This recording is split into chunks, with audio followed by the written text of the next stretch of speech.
Truk bermuatan gabah terguling di Jalan Nasional Blangpidi, Kabupaten Aceh Barat Daya.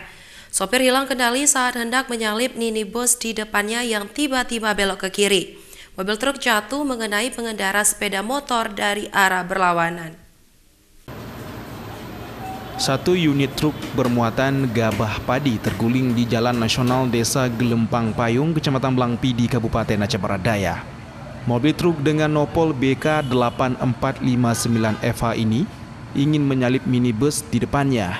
Namun tiba-tiba minibus belok ke kiri masuk simpang terminal dan sopir truk hilang kendali sehingga banting setir ke arah kanan guna menghindari tabrakan. Akibatnya mobil truk pun terguling ke arah kanan jalan dan mengenai pengendara sepeda motor yang melintas dari arah berlawanan. Kejadian tersebut terjadi pada Jumat pagi.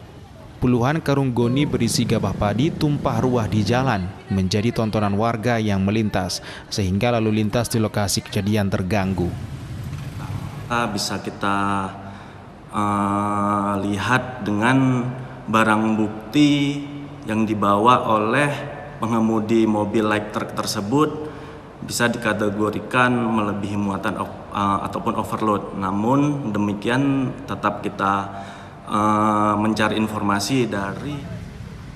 Tidak ada korban jiwa dalam kejadian ini, namun seorang ibu pengendara sepeda motor mengalami luka ringan dan patah tangan. Kini korban masih dirawat di Rumah Sakit Tengku Pekan Aptia.